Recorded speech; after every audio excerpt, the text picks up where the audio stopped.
I picked up from the net to tell you that every second a human dies. Every second a human dies.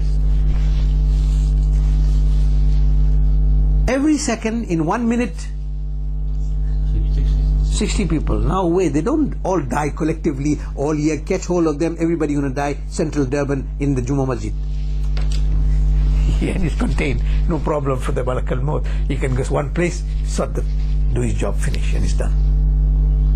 Oh, one in Durban, one in London, one in Bombay, one in Karachi, one in Washington, one in Alaska, one in the North Pole, one in the South Pole, one in the Far East, one in the Far West, one in the center of the ocean, one inside the sea, one above the sea, one 6 feet down or 50 feet down in a mine, right?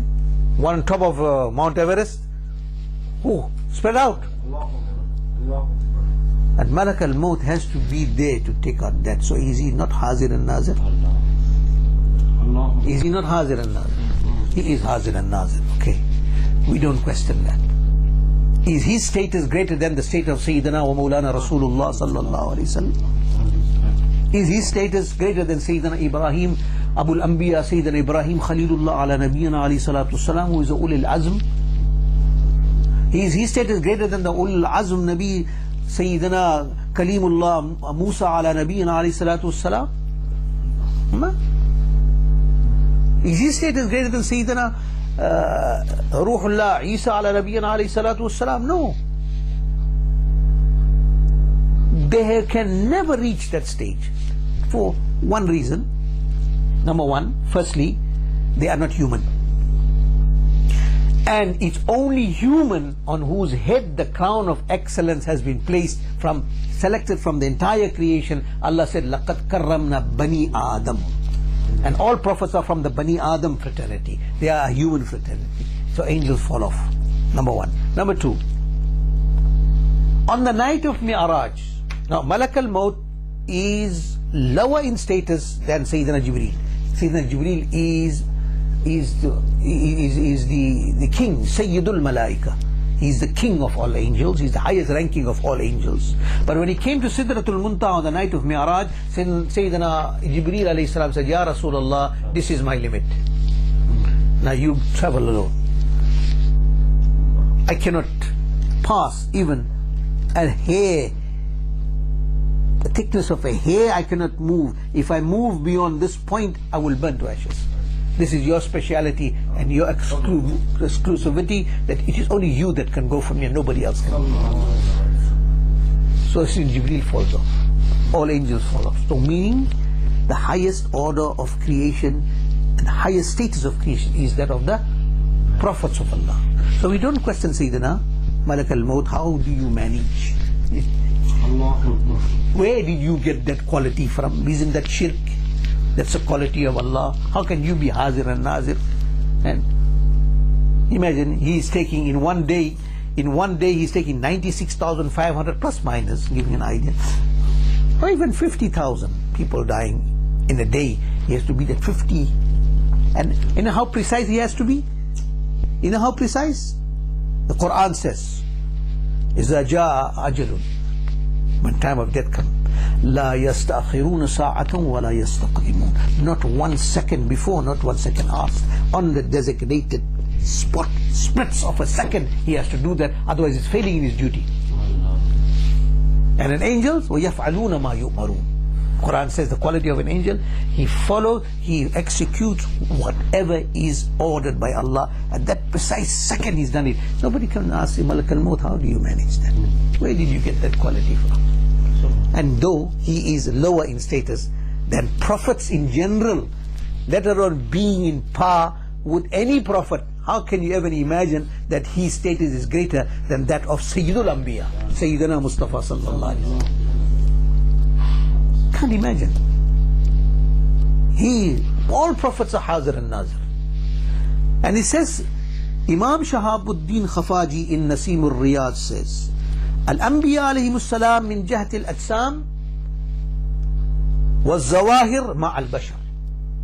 The external physicality is with the human body. وبواطنهم وقواهم الروحانية الملكية. Their ruhaniya and their spirituality is angelic. Right? وَلِذَا تَرَى مَشَارِقَ الْأَرْضِ وَمَغَارِبِهَا. And for this reason they observe the mashriq and maghrib, the east and the west, and not only the east, not the direction, everything in that direction. You don't cut corners. Right? When the ustad tells you go and read Qul Huwallahu 100 times, you don't want to say Qul Huwallah, Qul Huwallah, Qul Huwallah, Qul Huwallah, Qul Huwallah. You read the whole thing. That's what it means.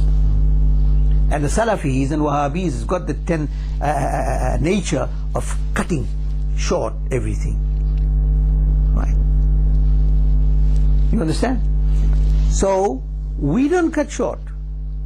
The hadith says, Man qala la ilaha illallah dakhala al-jannah. Man qala la ilaha illallah fadakhala al-jannah.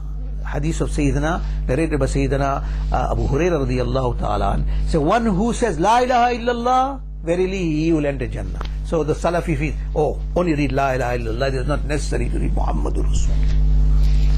It's cutting corners.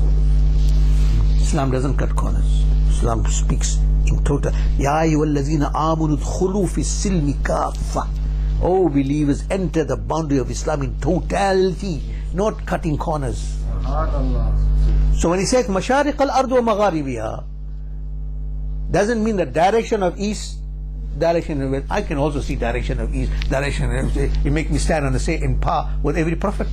So what's excellence in that? Excellence is whatever atom, whatever creation that is in the east and the west, they are aware of everything. They see it. So to do that, you have to be haazir and naazir.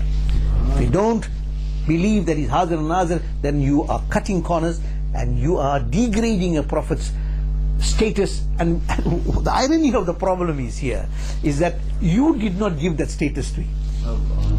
The Wahhabi didn't give this status to the Nabi sallallahu alaihi wasallam. Allah gave it. So if Allah gives whoever he wants, allahu yahdi man yasha, right? And Allah gives as much as he wants. Why is these people's stomach paining? Why is this qualities belong to them? No, Allah is giving it. So they're actually challenging Allah and saying, Allah, you giving this to the prophets, who gave you the right to do it? You can't do it. That's what they are saying. They're challenging Allah's qudrat, Allah's abundance. They're limiting it. Allah gives whomever he wants. Allah yahdi man yasha. Allah yahdi man yasha. Allah gives and guides whoever he wants. And Allah gives in abundance to whomever you want. And he gives that which you cannot even perceive. So why are they getting angry about this? And then Allah's given powers is what we are confirming, and then we become mushriks. So what is Iman then? Iman is to reject, Maazallah, astaghfirullah, Allah forbid. According to the Salafi, Iman is to reject the powers of Allah. So whatever powers are found in a prophet is not belongs to the prophet. It's not his personal power. It is a power that Allah has entrusted and given them as amana, and they are actually the manifestation of the divine power of Allah subhanahu wa ta'ala. Okay. Tasma'u atita sama. He goes on and he says, they also can listen to the crackling sounds of the skies. The crackling sound, fine crackling sound that is heard in the skies, they on the earth can listen to it. Right? Not only that, then he say, تشم رائحة جبريل إذا أرادت نزول إليهم. They even smell the fragrance of Jibreel before he can reach them. When the angel Jibreel intends to come and visit them, so before you can reach, they actually can smell his fragrance that he is coming. That is a status of who? Of all prophets. Now let me give you an example of what is the condition and status and power of our master Sayyidina wa Mawlana Mustafa